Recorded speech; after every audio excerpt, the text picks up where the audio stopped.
যে গুনার কাজ করতেছি পৃথিবীর জমিনের ভিতরে কেউ দেখুক আর না দেখুক, আমার আল্লাহ আমার গুনার খবর জানছেন, আল্লাহ আমার গুনাহ করা দেখতেছেন। হে মুসলমান, গভীর রজনী, ঘরের ভিতরে কেউ নাই, জানলা দরজা সব বন্ধ করে দিয়েছি, ঘরের ভিতরে আর কেউ নাই, গুনাহ করলে আর কেউ দেখবে না। কিন্তু আমি যখন গুনাহ করতেছি, আমি যদি মনে মনে চিন্তা করি পৃথিবীর জমিনের মধ্যে কেউ দেখুক আর না দেখুক, একজন দেখছে, তিনি কে? আরো জোরে বলেন, তিনি কে? আল্লাহ রাব্বুল আলামিন দেখছেন। এ মুসলমান, একজন বান্দা যখন চিন্তা করবে পৃথিবীর জমিনের মধ্যে কেউ দেখুক আর না দেখুক, একজন দেখছে, তিনি হলেন আল্লাহ। এরপরে বান্দা যদি 2 নাম্বার চিন্তা করে, আমি যে গুনার কাজ করতেছি, এই গুনার কাজের জন্য কিয়ামতের ময়দানে আল্লাহর কাঠগড়ায় দাঁড়াতে হবে। কথা বলেন ঠিক কিনা? এ মুসলমান, দুনিয়ার জমিনের মধ্যে কেউ অন্যায় করলে, দুনিয়ার জমিনের মধ্যে কেউ যদি অন্যায় করে, পাপাচার করে, তাহলে তার জন্য বিচারের কাঠগড়া আছে না নাই? আরো জোরে বলেন, আছে না নাই?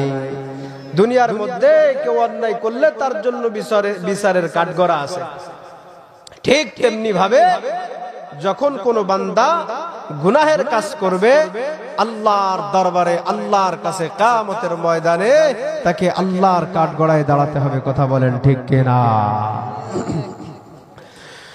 মুসলমান ভাইরা আমার, ভালো করে বোঝার চেষ্টা করবেন। কিয়ামতের ময়দানে আল্লাহ রাব্বুল আলামিনের কাঠগড়ায় আপনাকে আমাকে দাঁড়াতে হবে। কিয়ামতের ময়দান এত বড় কঠিন ময়দান, ওই ময়দানে আল্লাহ রাব্বুল আলামিনের সাহায্য ছাড়া কারো সাহায্য পাওয়া যাবে না। এজন্য আল্লাহ রাব্বুল আলামিনের কাছে, আল্লাহ রাব্বুল আলামিনের কাছে আমাকে গুনার জন্য দাঁড়াতে হবে। এই কথা আপনার আমার সব সময় চিন্তা করতে হবে। কথা বলেন ঠিক কিনা?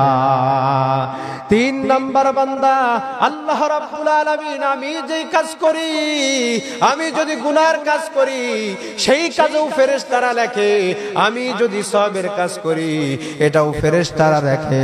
আল্লাহ রাব্বুল আলামিন বলেন, কিরামান কাতিবিনা ইয়ালামুনা মা তাফআলুন।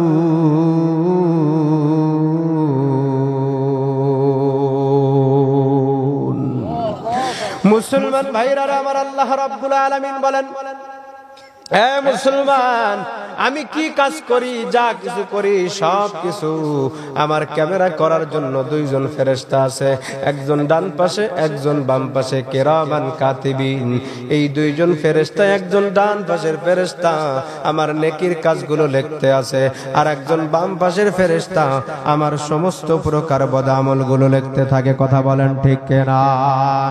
বান্দা যখন এই সমস্ত চিন্তা করবে, বান্দা কোশ্চিনকালেও গুনার কাজ করতে পারবে না, বান্দার দ্বারাই কখনোই গুনাহ অর্জিত হবে না।